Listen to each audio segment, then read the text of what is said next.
भारत के सभी राज्यों की खबर SNS न्यूज चैनल पर, खबर जो आपको रखे सबसे आगे। नमस्कार, खबर SNS टीवी में आप सबका स्वागत है। आइए रुक करते हैं देश की खास खबरों की।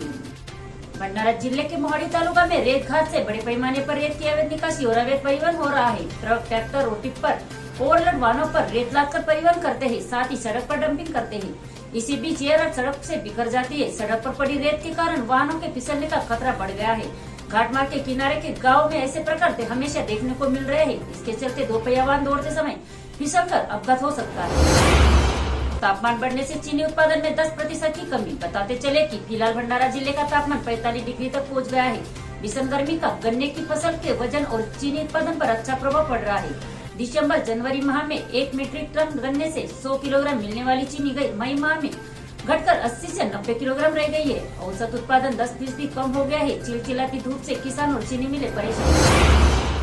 ग्रामीण क्षेत्र के नागरिकों को स्वच्छ पेयजल उपलब्ध कराने के उद्देश्य से केंद्र सरकार ने जल जीवन मिशन योजना लागू की है। हालांकि कुछ क्षेत्रों में जल जीवन मिशन के तहत जल आपूर्ति निधि की मंजूरी के बावजूद योजना लागू नहीं की गई है। इसी तरह भंडारा तालुका के कुसखौरी ग्रामीण जल आपूर्ति विभाग के खराब प्रबंधन के कारण ये योजना रुकती नजर आ रही है। नासिक लोकसभा के लिए नामांकन पत्र वापस लेने का आज आखिरी दिन है। बीजेपी नेता अनिल यादव अपनी उम्मीदवारी वापस लेंगे, इस पर नेताओं का ध्यान गया। आखिरकार आवेदन वापस लेने में केवल 1 मिनट बचा होने पर अनिल यादव दौड़ते हुए कलेक्टर कार्यालय पहुंचे और हेमंत गोडसे ने राहत की सांस ली। इस मौके पर मायावती के नेताओं और पदाधिकारियों की खूब मौज मस्ती देखने को मिली। महाराष्ट्र के बुलढाना जिले में आज सोमवार की सुबह करीब 9 बजे एक दर्दनाक हादसे में 2 लोगों की मौत हो गई।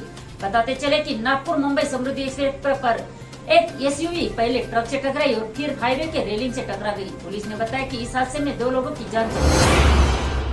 महाराष्ट्र के गढ़चिरौली में लोकसभा चुनाव के तीसरे चरण से एक दिन पहले सुरक्षा बलों ने माओवादियों की एक बड़ी साजिश को नाकाम कर दिया। पुलिस ने 6 प्रेशर कुकर बम, भारी मात्रा में विस्फोटक और 9 IED को नष्ट कर दिया।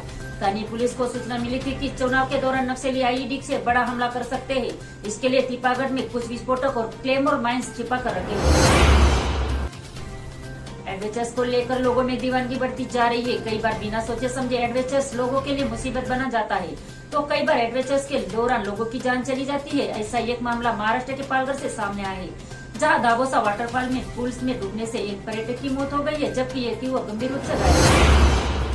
महाराष्ट्र के अमरावती में बेहद हैरान कर देने वाला मामला सामने आया है। यहाँ RTO कार्यालय में चोरी किए गए ट्रकों का चेसिस नंबर पैसों का लेन देन कर बदल जाता था। मुंबई क्राइम ब्रांच का कहना है कि इस खेल में RTO अधिकारी और कर्मचारी शामिल थे। नवी मुंबई पुलिस की क्राइम ब्रांच ने 3 अधिकारियों को गिरफ्तार किया है। बताया जा रहा है कि अमरावती RTO कार्यालय में अब तक 16 ट्रकों के चेसिस नंबर बदले गए। दिल्ली पुलिस की क्राइम ब्रांच ने करवत नगर में नकली मसाले बनाने वाली 2 कंपनियों का भंडाफोड़ किया है। कंपनी लकड़ी का बुरादा, सड़े हुए चावल, रसायनों में मिलावट वाले मसालों का उत्पादन करती थी। इस कार्रवाई में करीब 15 टन मसाले जब्त किए गए हैं और 3 लोगों को गिरफ्तार किया गया। गुजरात से एक बड़ी खबर सामने आई है। अहमदाबाद में के कई स्कूलों को बम से उड़ाने की धमकी मिली है। यह धमकी किसी अज्ञात शख्स ने ईमेल के जरिए दी है। इस ईमेल के बाद पुलिस सतर्क हो गई है और स्कूलों में तलाशी अभियान चलाया जा रहा है। इससे शहर में काफी भय का माहौल बना है। बुलढाना में अवैध रेत परिवहन कर रहे एक तेज रफ्तार डंपर ने सामने से आ रहे ट्रक को टक्कर मार दी। इस भयानक हादसे में एक की जगह पर मौत हो गई, जबकि 2 अन्य गंभीर रूप से घायल।